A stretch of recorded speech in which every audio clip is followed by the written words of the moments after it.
Hey guys, and welcome to the Geeks and Greeks podcast. The podcast focuses mostly on the NFL, but we also do talk about other sports such as the NBA and MLB, as well as video games and what else is going on in our lives. Step into the conversation of three friends who love sports and who love doing this. You can find us on YouTube, as well as Spotify, Amazon, and Apple podcast platforms, and we're also on Facebook, all with the same moniker, Geeks and Greeks.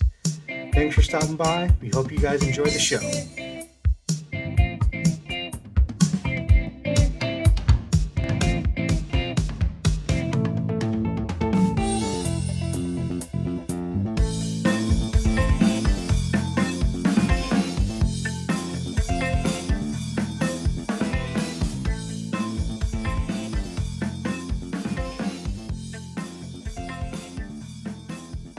I mean, I wish every time I entered a room there was a chorus of applause. That'd be pretty awesome. I know, right? It's got to be like one of the greatest feelings ever. I'd just walk in like I'm, what's his face, $1 Million Man, Ted DiBiase, just be like, I'm here. I could see you walking in like Chris Jericho and turning your back and then just doing like the back cross and then Yeah. Yep. All right, guys. How is everyone doing this week? Doing pretty good. This week's been going by real quick, and it also makes me sad at the same time because Friday's November 1st. Like this year is almost gone entirely. I know. It's my favorite day of the year tomorrow. It's like... Why? Because all Halloween candy is 90% off? I just steal the Halloween candy from my kids. Although tomorrow, I thought you said Friday. Oh yeah, no, tomorrow. My daughter's down there literally counting all the pieces of candy that she has and writing it down on the container because I stole her candy. You know what? I bet she takes that from you because I bet you probably did that as a kid. Get out of here. Case in point right there. That's great. I love it. Oh man, we got trick or treating Thursday, so we haven't really even gone yet. Oh yeah, we did trunk or treat on Saturday this week. Okay. And ever since me and my ex split, when we flip flop Halloween, and the one who's not doing Halloween does trunk or treat. So This was my year for trunk or treat. She gets the kids on Halloween this year. So yeah, we had, I think it was last Friday. We had our addition had the neighborhood EMTs and SWAT and fire trucks come through the addition handing out candy and stuff. Oh, that's awesome. So and the kids got to check out the fire trucks and SWAT truck and all that, and when they were driving through the addition, my daughter actually got to go in the back and ride through the addition and help hand out candy and stuff to all the kids. That's awesome. It was pretty cool. That's such a cool time. Yeah, they try to do some cool stuff like that every now and then. So, and then we got our neighborhood trick or treat on Thursday from I think it's 5:30 to 7:30 this year. Sounds about right. So that'll be fun. She'll enjoy that, and I'll get some candy for a little while that I don't have to buy. Right.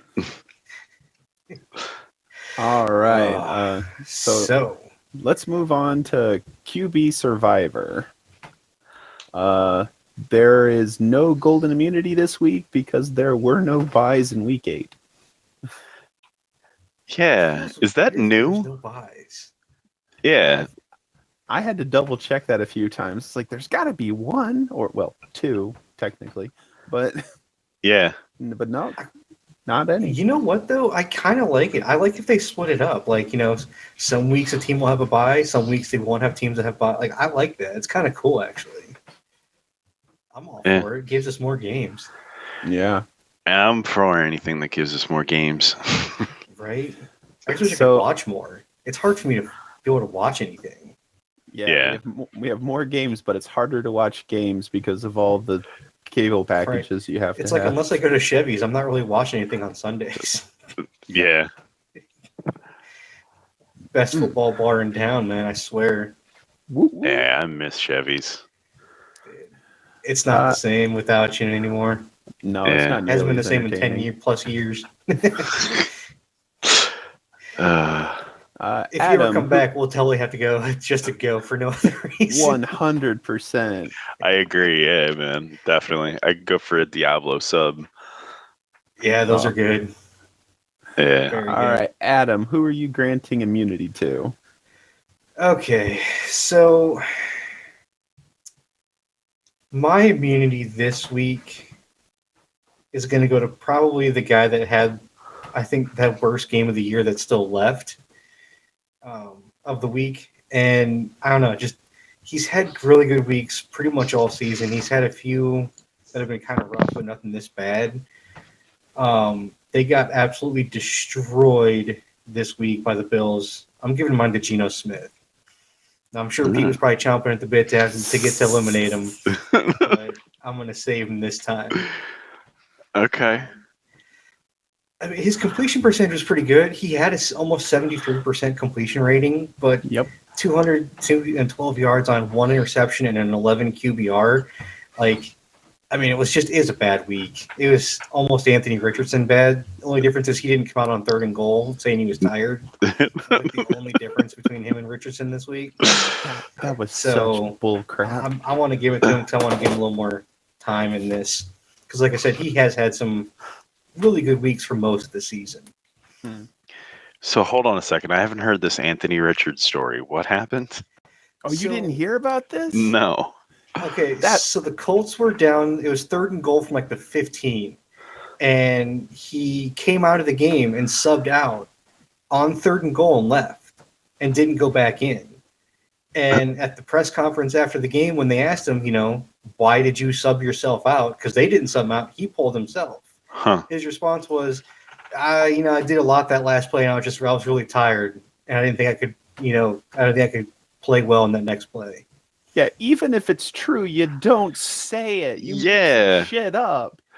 Like, I tweaked my ankle getting back in the huddle or something. Yeah. Like, my hamstring felt even if weird. you were tired, be like, hey, when they hit me, I lost breath because I landed on the ball wrong and it knocked the wind out of me or something. Something. He was just like, nah, I'm just tired and didn't want to play this next play. Wow. I think he's done now. I don't think you can come back from that and be the starter anymore. Yeah. Well, he's not. He lost his job to Flacco. Yeah. Flacco's starting now. Good old Joe Flacco. Where have we come? A lot of the young quarterbacks are having issues this year, and I don't know, man. People are saying that the NFL has a coaching problem with quarterbacks. I say it's a coaching problem in high school and college, not coaching them right. Yeah. Because the NFL is not there to teach you how to play quarterback. The NFL is there to refine teaching you how to play quarterback. It's true. Most of these guys don't have the basics on how to play anymore, and that starts from, Pop Warner flag football through high school and college, man. Right. All right, Pete, who are you giving immunity to? So I am going to extend my immunity to Joe Burrow.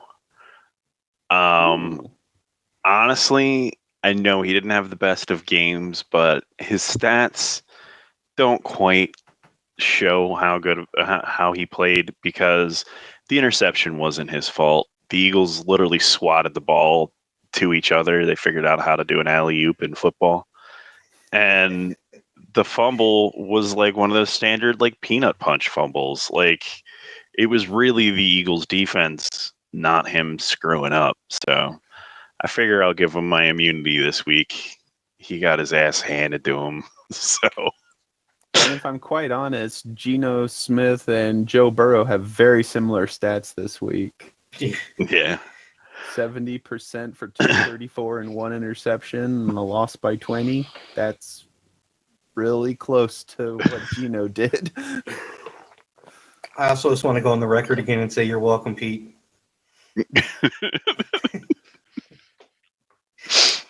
For eliminating Jalen Hurts so early. You saved your own season. Holy crap. It's the catalyst, man. It has to be. They turned it around and wow, they are playing good. I mean, They beat the bricks off the Giants so bad they took their starters out in the fourth, and they beat the Bengals by 20 in Cincinnati. First time Philadelphia's ever won in Cincinnati. We've never won there before. Like, that's crazy. What about you, Tom? Who you got on immunity for the week? Well, I had two choices, and I can't bring myself to say one of them. It just feels weird saying. I was going to give it to Lamar Jackson.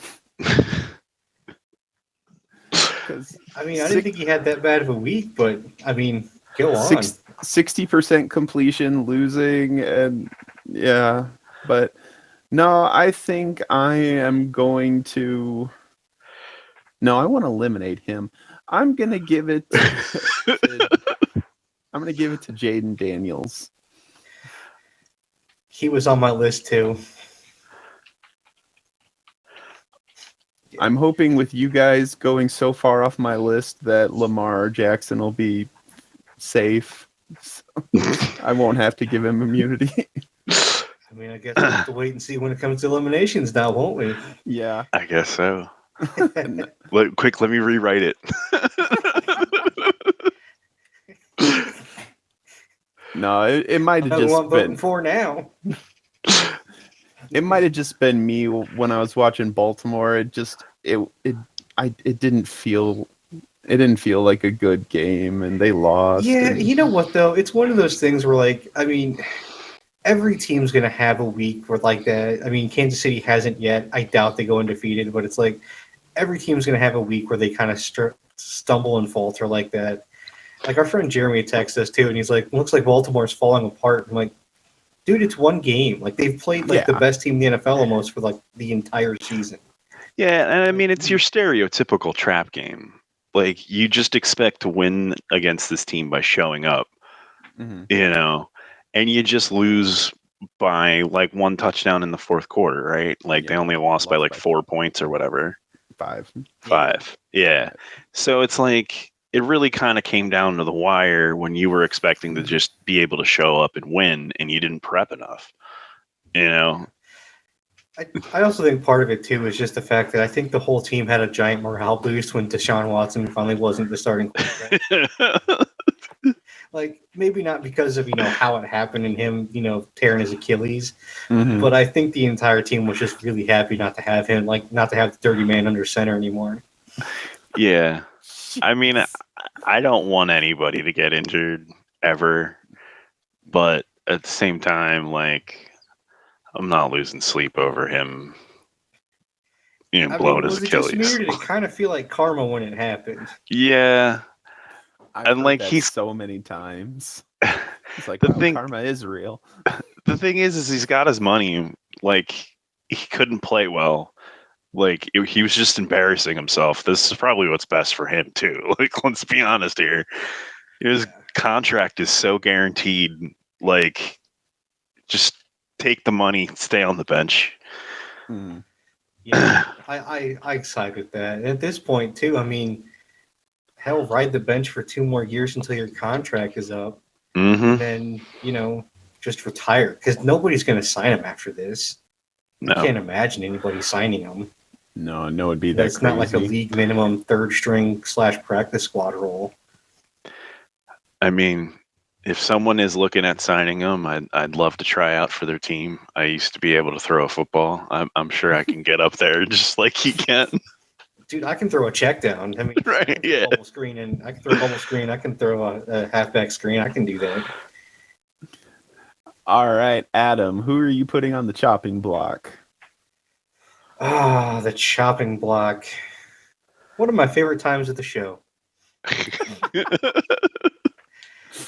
This week is someone that I think deserves it and has surprisingly been here and is surprisingly still up for elimination. I'm putting up Caleb Williams this week. Yeah, dude had a terrible game. He scared the whole game. Like, I mean, granted, he didn't throw an interception or anything, but like he also wasn't the reason that they were even close to winning that game. Like, I mean, the final score was 18-12. Yeah. Like, I mean, he was honestly probably one of the biggest detriments on the team last week. And I think it's about time for him to go. Yeah, 41% for 131 yards, man. Come on. Yeah. It's crazy because I expected that game to be a shootout. And, like, then it was 18-8. Like, it was like, damn. Right? All right, Pete, who you putting on the chopping block? Oh, so originally I had Caleb Williams picked. So I'm going with my backup plan, which was Geno Smith. So I'm going to go to my double backup plan. So that's going to be Jordan Love. Pete, you and I have the same list. That's great. Sorry, buddy. Oh, I mean, he played Jacksonville. He won, but he had 196 yards, no touchdowns, an interception. Just a terrible performance, and the Pickards are getting slim, so you got to play better than that to stay off the list, I suppose. So, Jordan Love it is. Man, I'm glad I make a long list. I've never had to slide this far down before. Well, I think the only reason this guy made it to number 4 on my list is because he's making my division fucking intolerable. CJ Stroud. Wow. That's just haterade right there. Yeah. That's about where I'm at. I couldn't come up with anyone else. We had a lot of good games this week, so it was hard. Yeah. You know, It was literally because he had a passer rating below 70% at 67. And I mean, that's about it. I got one that nobody mentioned, but we can talk about it after we vote for elimination. I know who you're talking about, and I gave him a pass because of the amazing game everyone else on the field had. Who you think I'm talking about? Jared Goff. No. Oh, okay. Never mind then. Move along. All right, we'll come back to this. Pete, who are you going to vote for elimination for the week? Definitely Caleb Williams. 100% Caleb Williams. All right. Yeah. So I'll vote for Jordan Love because CJ did nothing to get a vote for elimination. You just put up 285 yards and a touchdown. Let's vote him off the island. So That's not good enough. One touchdown? Come on, man. It's funny that, so my third person I had up for elimination actually had a pretty good game. I just put him up here because his team is absolute garbage, and it's just time I just thought it would be close to time to move on if I had to for a third pick. I had Trevor Lawrence up here. Yeah. I mean, like I said, he had a good game, 308 yards, 66% completion, two touchdowns to one interception. It's just the Jags are 2-6 now. Like, I'm sorry, like the team's hot garbage. At some point, he can't stick around when the team's losing like that. Yeah. You know, if I thought about it, I probably would have put him on because the interception, he kind of weighs out. I mean, even his QBR was good, though, because he had a 79 QBR. Like I said, he had a good game. It just, I don't know how he's putting up numbers, but the team still loses. Like, this just defies football physics, you know? Mm-hmm.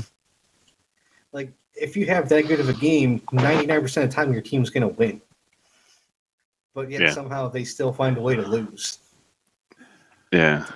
Well, Caleb Williams, it's sorry to see you go, but here it is. This is Sparta! So, Absolutely. Speaking of, we mentioned him a second ago, Jared Goff. What the hell happened in Detroit? Because, I'm looking at his stats. He's 12 for 15. That's fantastic. He's got 3 touchdowns. That's fantastic. He's got a quarterback rating of 129.9. Pretty damn good. He's got 85 yards. How the hell did that happen? How did that happen? How do you have 85 yards from 12 passes and have 3 touchdowns? Like, that's a... Everything was short. He was short passing it, and the guys were just exploding around the defense. It was hilarious. It's so nuts. Even for that, though, it still it just defies all the odds, because even if the guys are getting away from people, he should still have more than 85 yards because they get credit for all their yards after catch. Yeah. Like, it doesn't make any sense. I don't know. It was great. Like, that's one of those games where you just go back and watch it and you're just like, what? What's going on?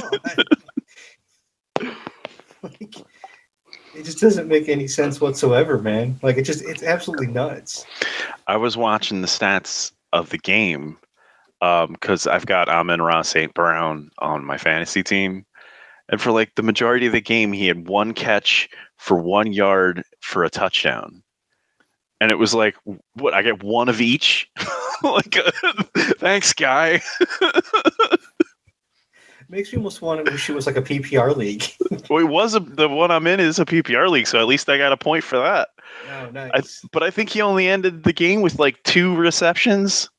And yeah, 2 receptions for 7 yards and a touchdown. Like, they definitely spread it around. There were 4 receivers that all got touchdowns. It's insane.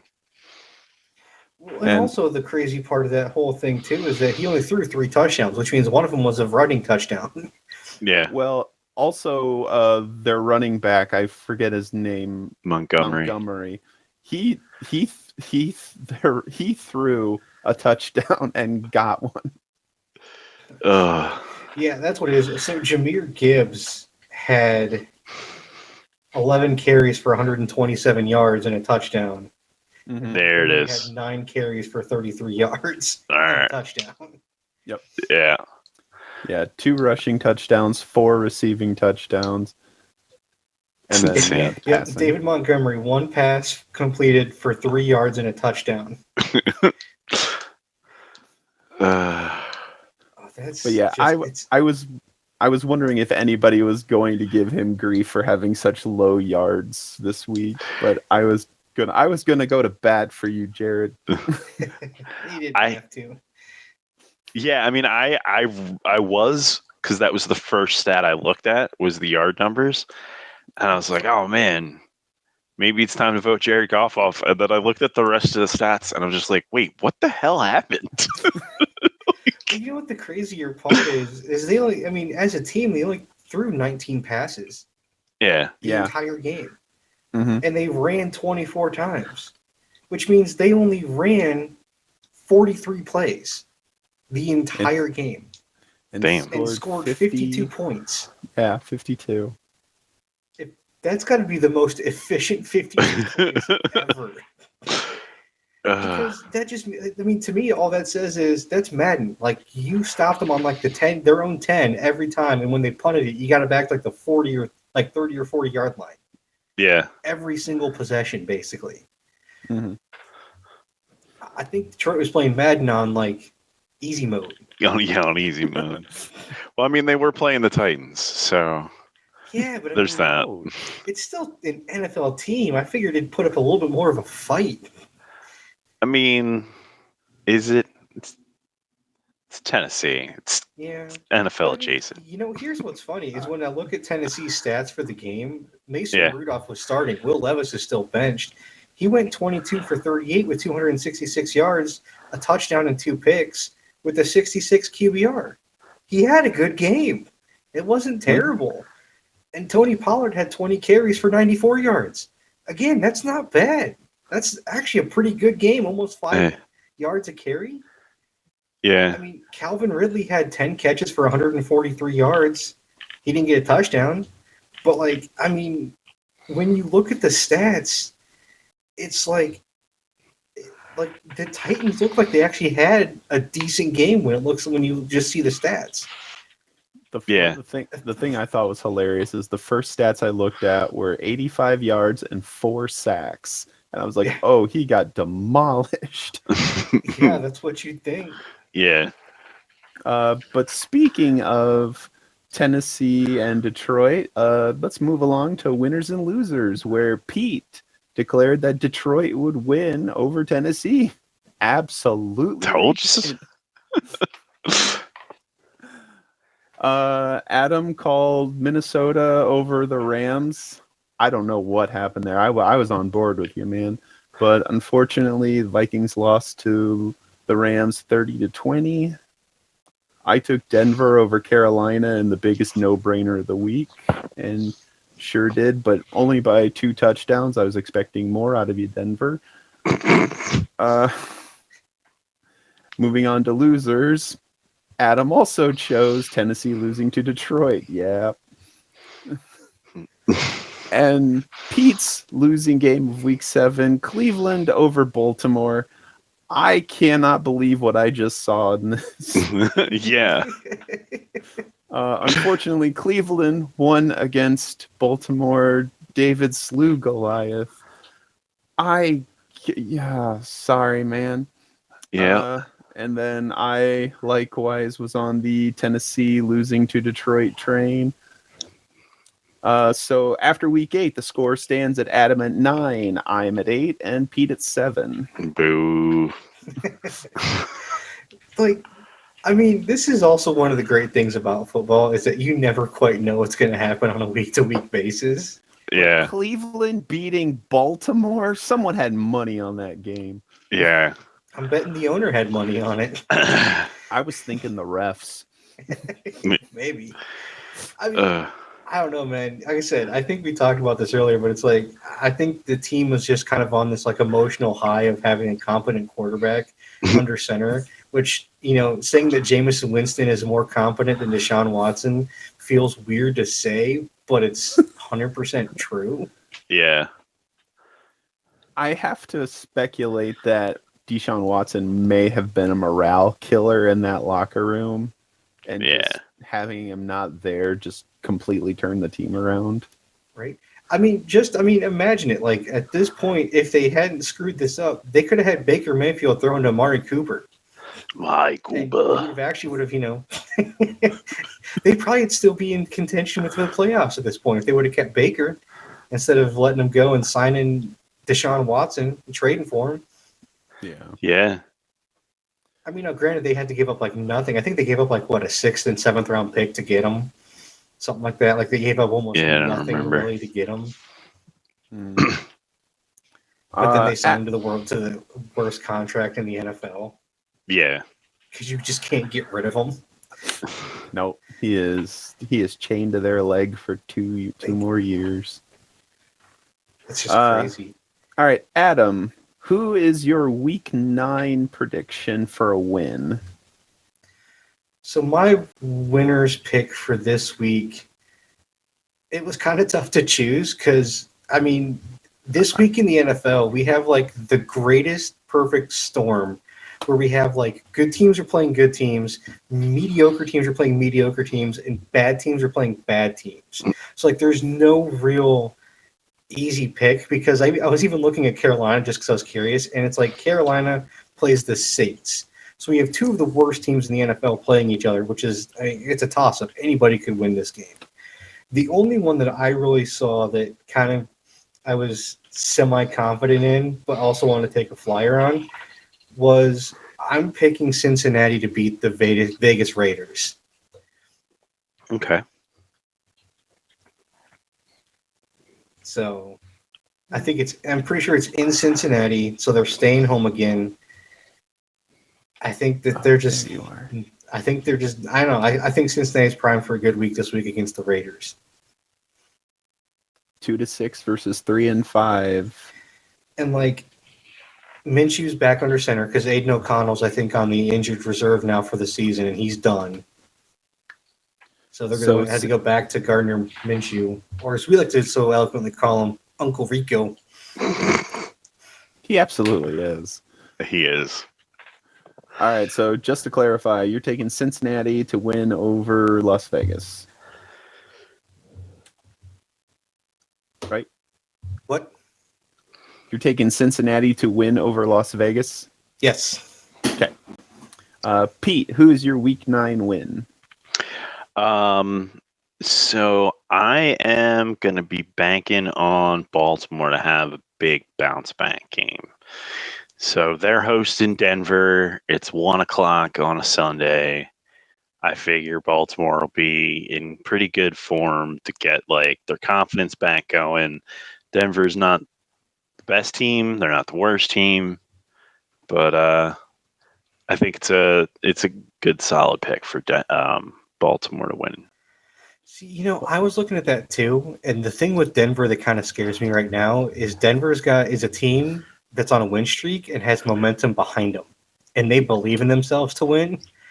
And even if they're like kind of more of a middle of the road pack team, that's dangerous to anybody.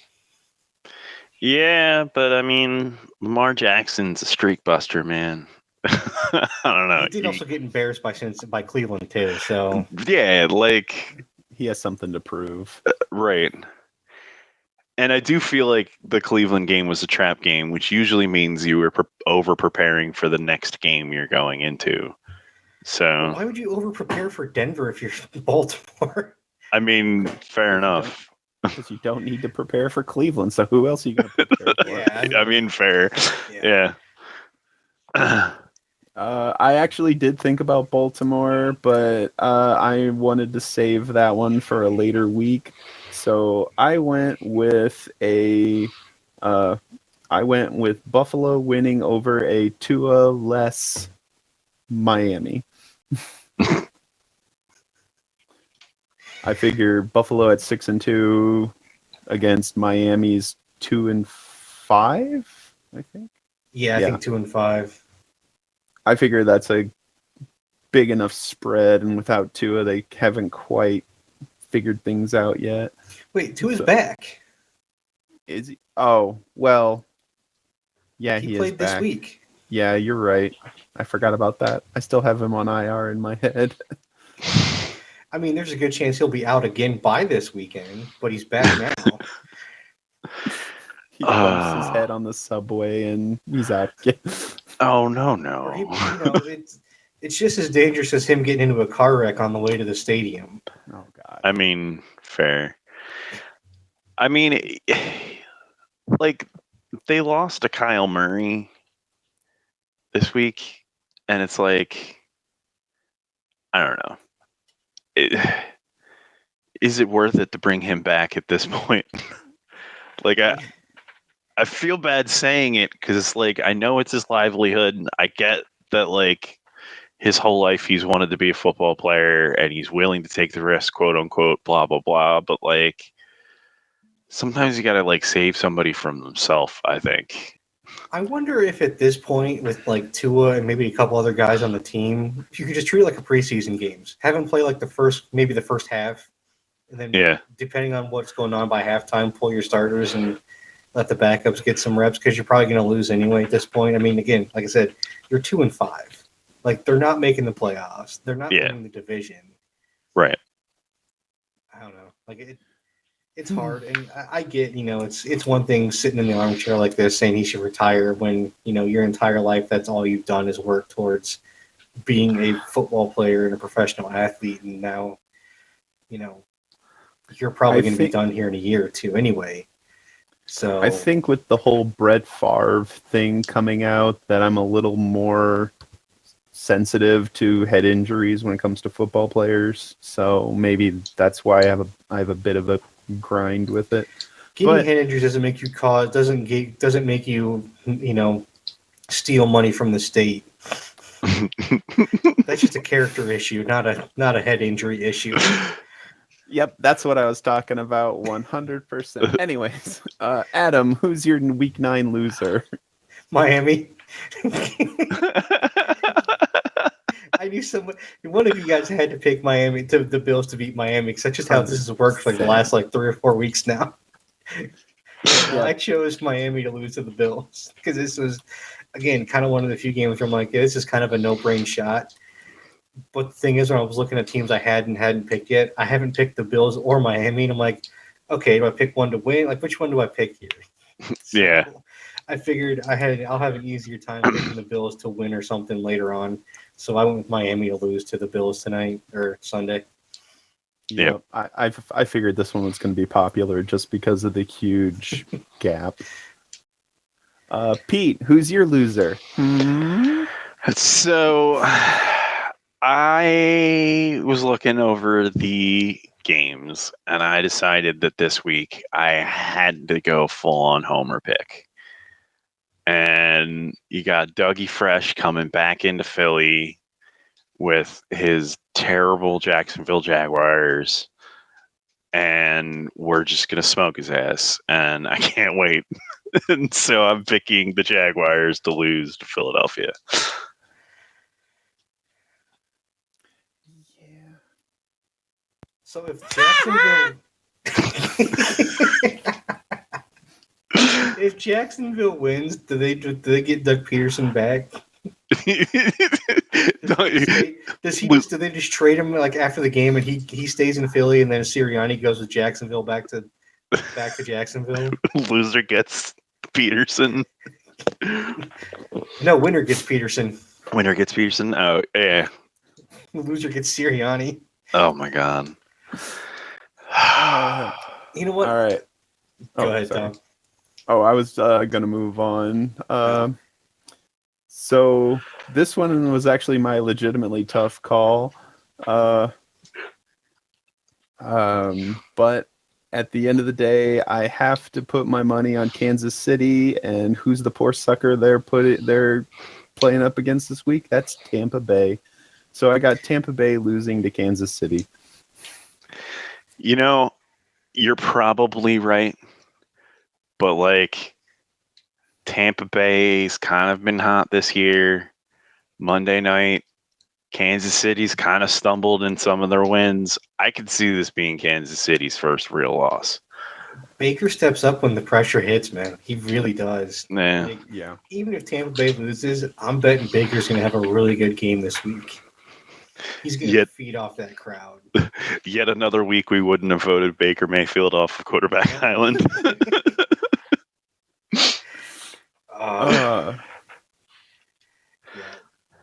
All right. It was funny because I was looking through some of these matchups and like I'm looking through and I'm like Houston and New York. I'm like I've already picked both of them and it's like that's kind of an easy pick. And it's like Dallas, Atlanta. I'm like these are two mediocre teams. I don't know who to pick on this one because either one of these teams could easily win this. Like Dallas has played like shit all year. Atlanta's played pretty well for a not very good team. So it's like I don't know, man. Like I thought about Philly and Jacksonville. New England, Tennessee is going to be fun, I think, just to see which bad team can come up with a win. Yeah. So, and I think we were talking about, like, LA, the Rams and the Vikings last week. The biggest reason I think that the Rams won this is because they're finally fully healthy. This was the first week where they had both Puka Nacua and Cooper Kupp playing together. And I think now that those two are back, if they stay healthy, I think we can see a charge from the Rams, and they might win the division still. Because Arizona's first in the division at 4-4. Like, the entire NFC West is just hot garbage right now. Yeah. And, I mean, that kind of leads us into our next segment. We're this week going to kind of talk about teams that we were, that we've been disappointed in, and then teams that we've been really impressed by this season. And I mean, it's not really a team, but I mean, like I said, the NFC West, both Arizona, San Francisco, and Seattle are all 4-4. The Rams are 3-4. Like, this is a wide open division that anybody can win at this point. Yeah. I mean, it kind of sucks, though. I mean, to have such a clustering of mediocre teams, it's like anyone can win it, which does make it a crazy pony race to see who's going to make it to the playoffs. But, like, they're only going to send one team to the playoffs, and that team's going to lose in the wild card round. It's weird. Yeah. I mean, if San Francisco could get healthy, they'd probably be more on top. But, like, Christian McCaffrey's just getting ready to come back now. Ayuk's out for the season. I think he tore his ACL or Achilles or something like that. Like he's done for the season. Deebo Samuel's been out. I mean, right now their healthiest receiver got shot in the chest right before week 1. Yeah. Like, I mean, it's insane. The team's had such bad injury issues, and they're still 4-4. I mean, again, you can't really chalk it up to just injuries because this is professional sports, and you got to overcome injuries. You got to build a full team. Right. Like, it's just crazy that they're only 4-4 this year. And I also think this goes to show you, hey, Brock Purdy ain't that good. Yeah. Because you put him in with a bunch of nobodies and a bunch of scrubs, and dude's barely a 500, win percentage quarterback. Right. See, my big thing with the NFC West is I wanted to give a shout out to the Cardinals, who had started the season with everyone saying that at best they're going to win 6 games. They're at 4 in week 8. They're doing way better than the experts were saying they would. So shout out to the Cardinals. I mean, as of right now, I mean, they've only won 4 games. I mean, they could still only win 6 possibly. We're only halfway down the season. So, right. Not even halfway down with the season. Technically, halfway is next week. And like the thing is like all the schedules, the interdivision play is all packed in at the end of the year. Yeah. So it's like we haven't gotten to the point where they start playing each other, and they're going to play each other. It's possible Arizona doesn't win any of those games. That's 6 losses right there. I don't know if they've played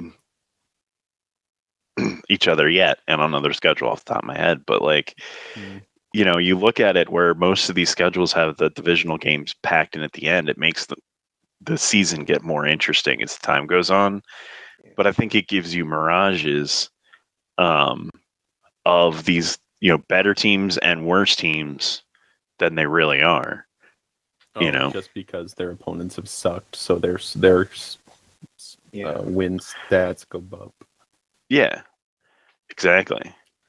So it looks like the Cardinals have played the Rams and the 49ers once already, and they've beaten both of them so far. Oh, well, there you go. They handed San Francisco their first loss, and then I don't think San Francisco's won since then. Because they beat San Francisco 24-23. So I'm pretty sure that was the game that Tom picked the San Francisco to win, and then they lost. And that was week 5. Yeah, and they're 4-4 now. So San Francisco hasn't won since they lost to the Cardinals. And so they still have to play the Seahawks twice, and then the Rams and 49ers. So so they got Seahawks, Vikings, Seahawks, and then Rams 49ers end their season the last 2 weeks. So they still got to go through the gauntlet of the rest of their division. So we'll see what happens as far as that goes. But I mean, the fact that they're even at the top of their division right now, they are playing better than we thought they would be. So I will give them credit for that. And Kyler Murray's shown that, if you sit him down and make him actually read a playbook once in a while, he actually can be a competent quarterback. All right, moving along to the NFC South. Anybody have anything they want to talk about these guys? I mean, I guess maybe Atlanta. I didn't quite think they'd be, quite to this point, being 5-3 on the year. But at the same time, it really wasn't out of the realm of possibility either, because, I mean, Tampa Bay's not bad, which we expected Tampa Bay to kind of be good to in the middle of the pack as far as the rest of the teams go. And then the Saints and the Panthers, we knew were going to be hot garbage, and they're hot garbage. So there wasn't really a ton to talk about with the South. Like I said, Atlanta's 5-3. Kirk Cousins has looked better than I thought he would, so I'll give him credit for that. I mean, week 1 and 2 were kind of shaky, but ever since that, he's actually looked kind of like the Kirk Cousins of old. So I'll give him credit that he's playing better than I thought he would. So I will say that the team is, and it's funny is I never thought the team was bad. I thought their coach was terrible, and I thought that their quarterback was terrible. And, even the last couple of years, because they've been getting really good players, but the coach didn't know how to use them and wouldn't use them. Now that they have a coach that will use his most talented players and a quarterback that can get his receivers and tight end the ball, we can see what they can do. So, Yeah, I don't know. NFC South to me is also a completely unexciting division. I feel like every team in there is mid. yeah. You said a lot more than I did, but I just feel like they're all mid. Go Birds. All right, moving along to the NFC North: Packers, Lions, Bears, and Vikings. So I'll give credit. I mean, I don't know about you guys. I'll give credit to both the Vikings and Bears. I mean, I never thought the Vikings and Bears would be over 500 at this point in the season and be looking like good teams. Like, I mean, Chicago looks like they've got a really good defense, which is kind of what they've always hung their hat on. And Chicago's good defense and mediocre offense, which is kind of what the Bears are. So they're playing well. Minnesota's played way better with Sam Darnold than I ever thought possible. And, I mean, they're both pretty good teams. Like I said, we'll kind of see what happens because I don't think they've really played a lot of the division yet. So this division at the end of the season is going to be fun. Oh, yeah. Yeah. To piggyback off of Adam's point, I was going to shout out the Vikings, who at the beginning of the season, they were estimated to get 6 wins at most per ESPN. 6 at most, and they're 5-2. Yeah. I mean, I think that in this division, Chicago actually surprising me for being 4-3. I honestly thought they might have been better at this point in the season. I kind of thought they would be better than Minnesota throughout the whole season, and maybe they still will by the end of the year. But Caleb Williams has been disappointing, which is probably what we should title this episode. But like, Detroit, while they are who we thought they were, like, it's really fun to watch. Like, this is an exciting division to watch. But they are who we thought they were, and we let them off the hook. All right. That brings us to this little division we call the NFC East. Giants, Commanders, Eagles, and Cowboys. Yeah, the Commanders, man. I got to tell you. I don't understand it. The Commanders are so good. I mean, shockingly didn't have the shootout in Chicago that I was expecting because Jaden Daniels has been on fire all season. And their offense has been really high-powered, and we still have to play them twice, and that sucks. But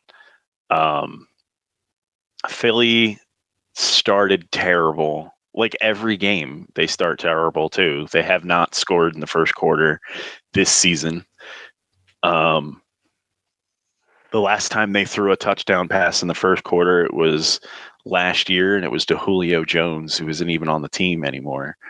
Like, it's just, it makes it sound so old when you say that. Right? And it's weird because they're number 2 in the division. Like, they look like they're doing good. They haven't thrown an interception in 4 games, knock on wood. Like, I don't know. But Washington give them a shout out. They're a lot better than we thought they would be. And they are one of the teams that has actually hit the number that they were supposed to. They were projected to win no more than 6 games this season. They're 6-2 now at week 8. All right, cool. So they don't get to win any more games this season. Awesome. They're done. They're done. You've hit your quota. Means a full sweep for the Birds. Let's go. Need some for the rest of us. Not being so damn greedy. Right? But no, yes, the Washington looks so good. And, I mean, I got to talk about it. Dallas has just looked god-awful this year. Like, Okay, again, I know I'm glad they've had a you lot of said it. injuries, but, again, it's still no real excuse. Like, you've got to build a team. I mean, it is hard to put a defense out when your top 4 players on defense are all out. Because you've got Dexter Lawrence out, you've got Micah Parsons, Deron Bland, and I think it's one of their safeties is out as well. Like your top 4 defensive players are all gone, and it's like they can't tackle. at all. Like they can't stop anybody for their lives, and it's crazy to watch how bad they play on defense right now, which sucks because the offense isn't bad. Well, the running game is bad. Dak's played well. That's about the highlight of the year. I mean, Dak and CeeDee Lamb have both played really well this year.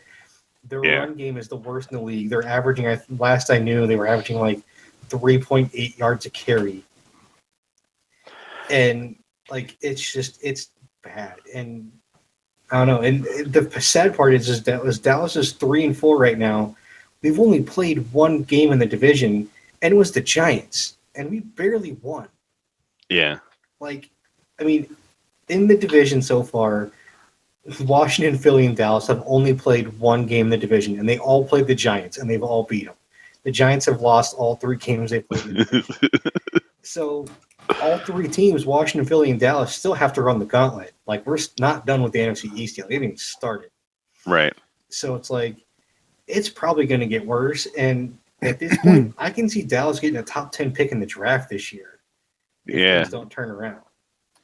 Yeah, Adam and I both had the Cowboys making it to the divisional playoff of the playoffs this year. Yeah. Divisional round of the playoffs this year. And at this point, I don't even see them making a wild card spot. No. Honestly, at this point, it's going to be the 4 division winners and the NFC North. That's it. Yeah. Like, legitimately, well, Philly would actually beat out Chicago right now for the last wild card spot. Because Chicago's 4-3, Philly's 5-2. So, like, it'd be Washington, Philly, Detroit, Green Bay, Minnesota, Atlanta, and Arizona would be the NFC playoffs right now if we went into the playoffs. So it's like this, it's bad. Like, it's just bad. And Yeah. I mean, if Dallas can get healthy and turn it around, that'd be great. I don't see it happening, especially now without a run game. Like, you can't average less than 4 yards a carry in the NFL and survive and be a good team. Yeah, I think one of the strangest things to me about Dallas is how, like, public they've been about their issues and, like, how, like, omnipresent their troubles are in the media. And I don't know if, like, I'm just listening to something that's, like, anti-Dallas centric, and maybe I am, but, like, you hear so much about, like, the shit that Jerry Jones is doing and, like, the memes of him just sitting in the owner's box grumpy on his birthday. Like, all this stuff just becomes so, like, in your face in public. Like, you kind of expected the New York Giants to be terrible, and they're terrible, and, like, no one's talking about it. It's just there. Like, the Cowboys, their meltdown, everyone's talking about it, and it's everywhere. And, like, Jerry Jones is freaking out on the radio, and it's just like, oh, such drama in Dallas. Yeah. Well, I mean, part of it too, I think we talked about this in an earlier episode, but, like, part of it is Dallas is the number 1 headlining team for the NFL. No matter what's going on, Dallas draws ratings. It's like the Lakers for the NBA. It's like the Yankees for Major League Baseball. No matter what's going on, or the Cubs for baseball, I think too. Like, no matter what's going on, if you talk about any of those teams, you're going to get views, you're going to get headlines, you're going to get clicks. Yeah. And so that's kind of why I think we hear a lot more about Dallas's problems. And it's funny that we all hear about Dallas's problems. Jerry Jones also admits Dallas's problems, but he doesn't fix them. Right. He doesn't do anything about it. Doesn't do a damn thing about it. He just sits there and expects it to fix itself. Like, dude, go make some moves, man. Like, I'm sorry. If I have to give up a 2nd-round pick and the, league minimum to go get Amari Cooper, go get Amari Cooper.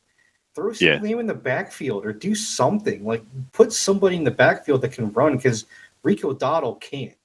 Right. I'm sorry, man. Like, there's running backs out there that are available right now. You could probably go get Alvin Kamara from the Saints. You could probably get Travis Etienne from Jacksonville. Like, there's running backs out there on bad teams that you can go get if you wanted to. Hell, you could probably go get Raheem Mostert from the Dolphins. Yeah. Like, I mean, most of your draft, you don't draft running backs anyway. You, like, go throw a 2nd or 3rd round pick out for a decent running back. Hell, maybe a 4th round for some of them. Like, it's like, still, like, come on, man. Like, this can't be that hard. Like how every other team can do this, I don't know. Cooper Kupp's now is talk. They're talking about Cooper Kupp's available now. Go get Cooper Kupp, man. Like do something. Like I know your quarterbacks and receivers aren't your issue on offense, but at this point, you can't run. Like I said, I mean, stick somebody in the backfield. Hell, put Jalen Tolbert in the backfield. Dude's great off screens. You're not that much different. I mean, do something. Like Mike McCarthy's still running his offense like it's 2012 with Aaron Rodgers, man. It ain't gonna work. Yeah, that's the thing is like I think Mike McCarthy, or at least I thought Mike McCarthy was a better coach than people gave him credit for. But like he doesn't seem to be cutting it in Dallas. And maybe he's as mediocre as everyone claims he was when he left Green Bay. Yeah. Like I think Mike McCarthy would make for a great defensive coordinator. He's not a head coach. Like there's got to be something to do. Like there has to be. Yeah. On that note, that'll wrap up the NFC side of the fence. So we'll move over to the AFC, starting with the West. Broncos, Raiders, Chargers, Chiefs. What can you say about the Chiefs? I got 2 shout-outs for teams that have impressed me so far on this one. The Broncos Chiefs. Are 1, because I didn't figure the Broncos would be 5-3 at this point in the season. They're playing good. Bo Nix is playing well for a rookie, even for just a regular quarterback. He's playing pretty well. Some games he looks, rattled and kind of has run around. He's a rookie. That's going to happen. Jaden Daniels didn't look that great this week either because he was also running a lot too and looked kind of rattled when he got pressure and stuff. It's going to happen with rookies. They got a curve to it. But I'm also impressed. I'm impressed with Kansas City. Like, we knew they were going to be good. We didn't expect them to be still undefeated at this point in the season. They're winning with, again, still not really any real talent on offense besides for Patrick Mahomes. Because Travis Kelce has dropped off a lot this season. A lot. It's all that dating Taylor Swift stuff. It's part of it, but I also think we also just forget he's not young. He's like 34. He's not a young dude anymore. That body's got miles on it in the NFL. 35. Yeah. He just had a birthday. Yeah, and I mean, I forgot that he's in his mid-30s already. I thought he was like late 20s, maybe 30, 31. He's like 34, almost 35, I think. Right, and I mean, he's been putting up 1,000-yard seasons like consistently throughout his career. Yeah, as a tight end, like that's a lot of miles on a tight end body.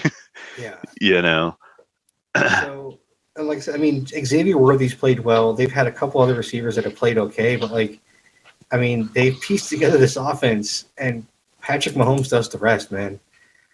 It's kind of like watching. Not quite the same, but it's kind of like Tom Brady in like the early 2000s when like your best receiver in New England was like Troy Brown. Yeah. And it's like you've got these receivers they're not bad, like they're okay, but they're not like you don't have some dude that's just gonna burn you. Like you have to double this one dude because he's one of the best in the league or he's a really big threat on something. They're just dudes that can go out and catch a ball and hold on to them. Like that's all you need. Right. All right, so this brings us to the AFC South. Woohoo! Now, I got to say that the Colts are the least interesting thing to talk about in this division. Everybody else has gone completely off the reservation, with the Titans being way worse than they were supposed to be, the Jaguars being way worse than they were supposed to be, and the Texans learning how to play football.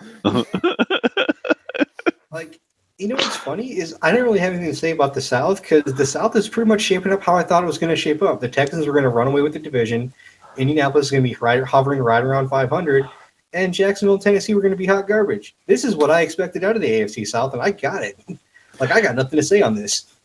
Yes, but the extremes. It's the extremes.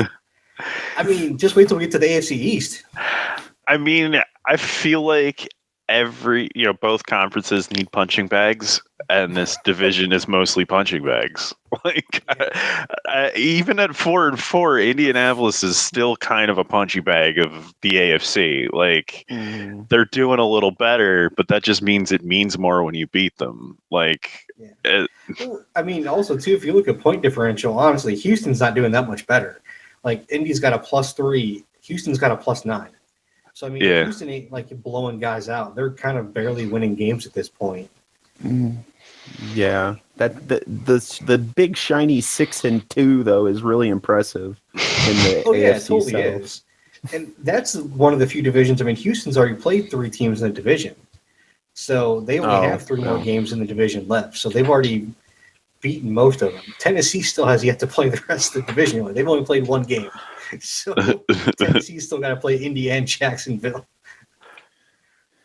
All right, so that brings us to the AFC North: Browns, Steelers, Bengals, and Ravens.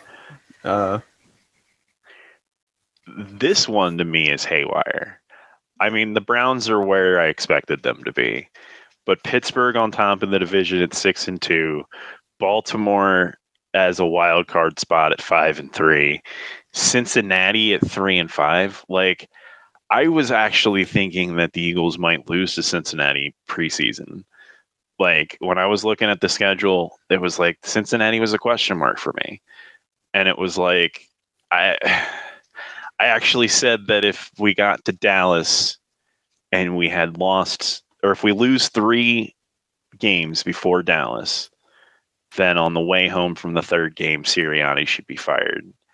And it was because I thought Green Bay and Cincinnati we might lose to. And like we beat both of them. We still lost 2 games. Yeah. I mean, it was funny. What the funny thing is with Pittsburgh to me is what's more impressive for me with Pittsburgh is that 6-2, 5 of those wins came with Justin Fields, who was thrown out by the Bears. Right. And I mean, they didn't have that great a receiver either. They have a decent running back in Najee Harris.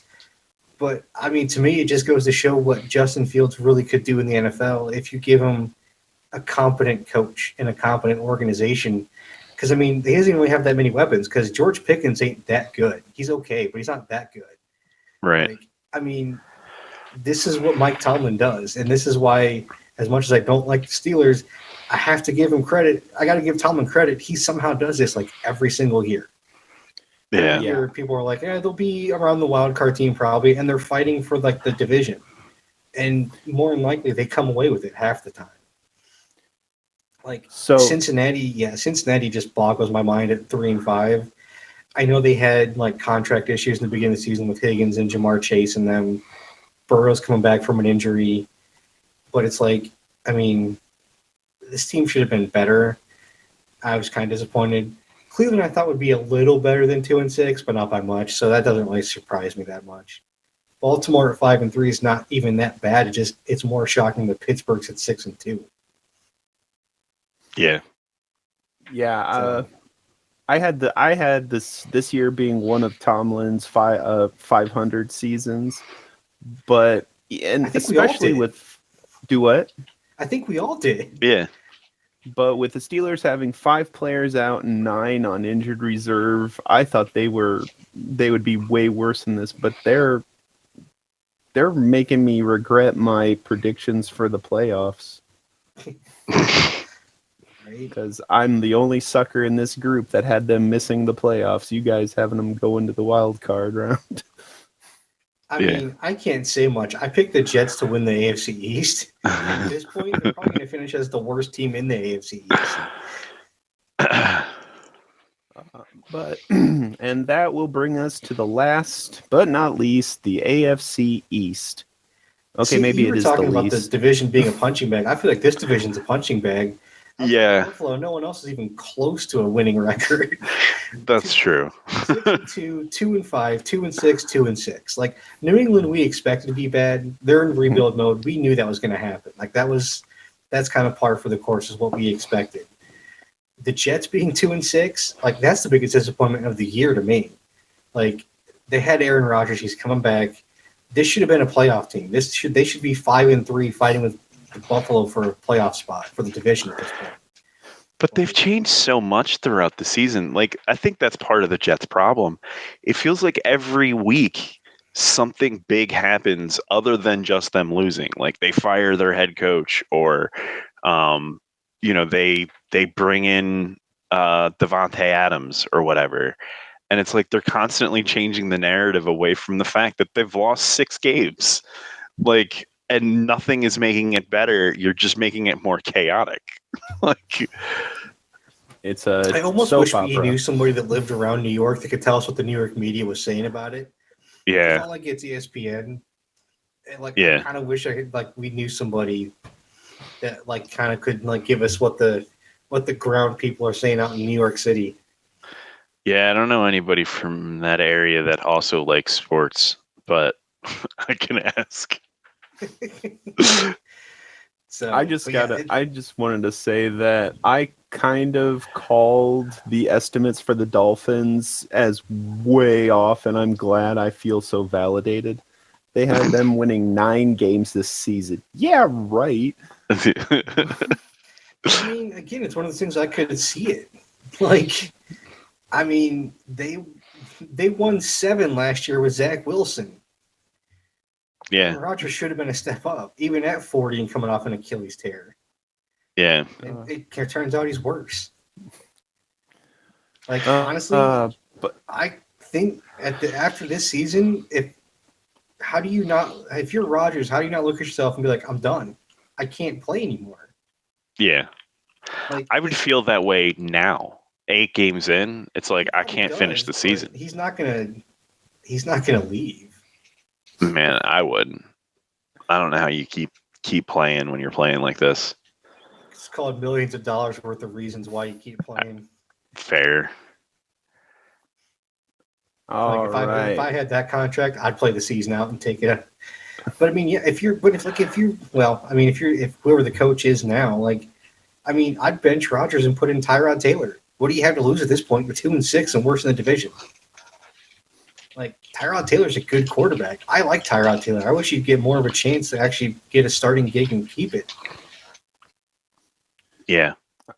all right, so that closes out our state of the league before week 9, and brings us to our final segment, our little trivia corner, with a segment I have entitled "The Common Thread." Okay.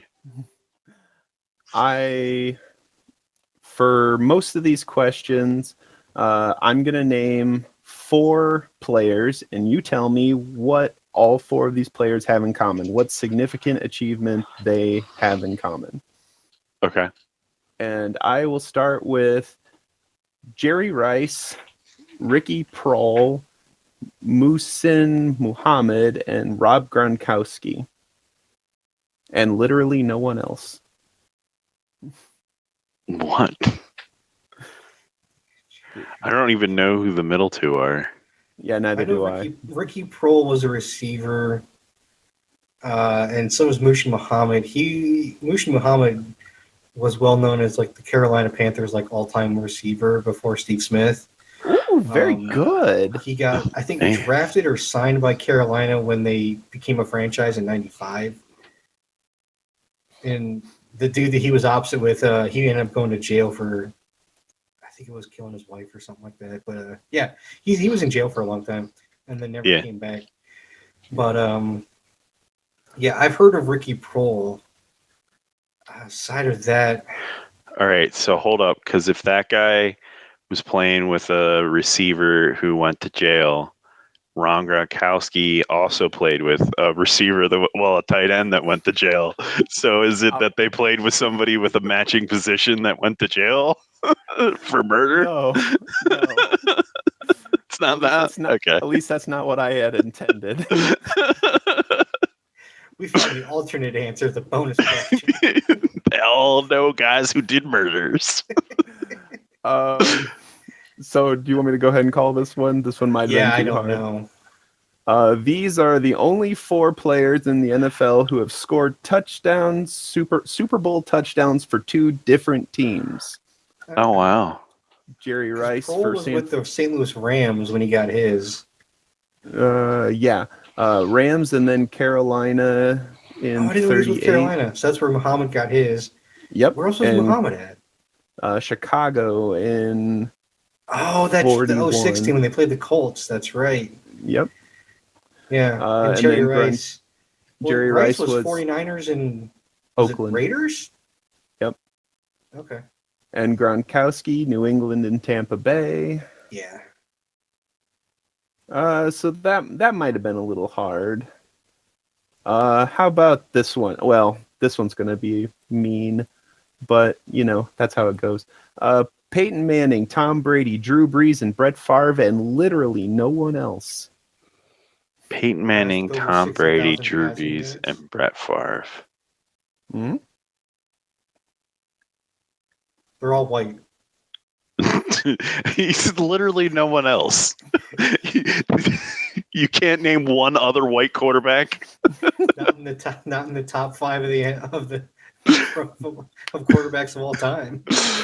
I didn't hear the that's it part.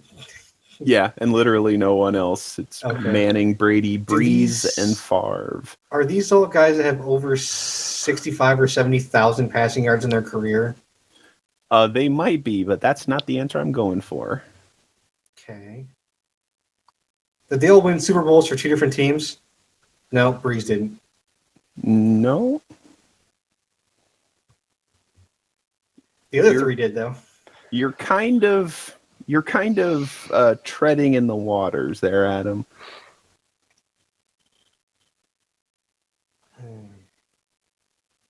It is something. They didn't even go to the Super Bowl for a different team because he only played in San Diego, and they were terrible when he was there.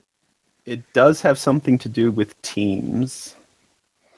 They both played for AFC and NFC teams. No. Although that's not what I intended. I didn't check that one. Well, they did. Okay. Yeah, but I can't imagine they're the only ones who have done that. Oh wait, no. Favre didn't play for an AFC team. He played for NFC teams. Hmm. No, that's not your Jets. Jets from the AFC. I always forget about the Jets season. Yeah, I'm sure there's other guys that have done that though. Yeah, I don't know. I can't think of it. I got nothing. They are the only 4 quarterbacks to beat all 32 NFL teams. Now you have Aaron Rodgers tapping on that one, but the Jets still need to beat the Packers. Maybe in 2025, we'll see. Russell Wilson still needs to beat the Seahawks, but that won't happen till 2027 unless he gets traded. And then Patrick Mahomes needs to get traded at all. Yeah, I don't think that's going to happen anytime soon. But yeah, so those are the 3 active players that have hit 31. So we'll see. Terrell Davis, James White, Jalen Hurts, and Jerry Rice twice. Sure. James White. Is that the running back for New England? I don't even know who the hell that is. Jalen Hurts.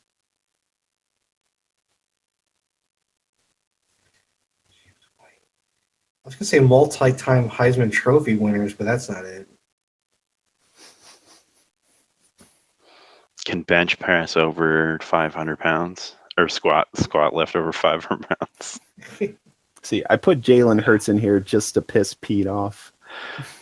Well, it's not quarterbacks that have been eliminated then went on to have a winning season. No, because you got 2 running backs, a quarterback, and a wide receiver. I got nothing. I am awful at this game. Jerry Rice twice? Jerry Rice twice. If you're a Jerry Rice fan, that might have given it away. But I mean, that doesn't tell me anything because Jerry Rice did so much shit, so many things multiple times. I know, right? Like, I was going to say scored a touchdown over 40, but the rest of them never hit that when they were playing. I don't know. Pete might give me grief about this one, but Terrell Davis, James White, Jalen Hurts, and Jerry Rice are all players who have scored 3 touchdowns in a Super Bowl. And Jerry Rice did it twice. I believe that. That's not hard. That's not pushing the envelope. Yeah. And now for the final question. The last common thread is a little convoluted, but I thought it was kind of cool, so I went with And the it. rest were obvious. Yeah. All right. To be fair, I'll give you an easier one than that. All right. Different format though. Brett Favre, Dan Marino, Joe Montana, John Elway, and Warren Moon. These are five quarterbacks from the 80s to 90s, early thousands. All of them have played each other except one pair. What pair of quarterbacks have not played each other between Brett Favre, Dan Marino, Joe Montana, John Elway, and Warren Moon? Let's see. I figure multiple choice might be a easier way to go about this one. Maybe. I mean, we can kind of think about it. Like, I'm leaning towards Warren Moon and Brett Favre. They had to have actually played in the game, right? Yeah. Okay. Because I wasn't It's not there for just a matter. I didn't know if we were going to count like when Favre was in Atlanta when he was like a third string quarterback basically and didn't play. Mm-hmm. Nope. Okay. I made sure that they were starting quarterbacks. Okay. All right. This is going to be the linchpin. I'm almost positive that Warren Moon and Marino play each other. Both being in AFC teams, they probably play each other throughout the season more than once. I don't know about Montana. You know what? I'm going to say Montana. I'm going to go with Warren Moon and Montana, actually. Warren Moon and Montana played against each other 3 times in the regular season and 1 time in the playoffs. Montana is 3-0 and 1-0 against Warren Moon. That must have been when he was in Kansas City in the playoffs, because I know they didn't play in the Super Bowl. I didn't make notes about that one. I should have. Yeah, okay. A lot of these were playoffs matches. But Pete, do you want to make a guess? Yeah, so this is like way stretching my football knowledges. So I'm not making any kind of educated guess, and I am literally just shooting in the dark here. And I'm going with Joe Montana and Dan Marino. No, they played in Super Bowl 19 together? 1984. Yeah, Dolphins in San Francisco. Yeah. Yeah. And they Well, there also you go. played in the 94. So then was it Wild Montana and Favre? Card. It was Montana and Favre. Good Okay. job. Hey, you get a point. The only one awarded. Because like, if it was mostly playoffs, I know that by the time that Favre and San Francisco met in the playoffs, Steve Young was their quarterback. I just wasn't sure. I guess I figured, well, by the time Favre was starting in Green Bay, I think that's when Montana had moved out to San Francisco. Or not San Francisco, Kansas City, sorry. So, yeah. All right. Well, that wraps us up. All right. All right. That was a good one. Yeah. Enjoyed it. And that'll be it for this episode. We hope you guys enjoyed it, and thank you for joining us. Don't forget to check us out on Facebook at Geeks and Greeks and on YouTube, Spotify, Amazon, and Apple Podcast platforms. Thanks for watching us, everybody. We hope you enjoyed the show. Have a good night. Later. See ya. Peace.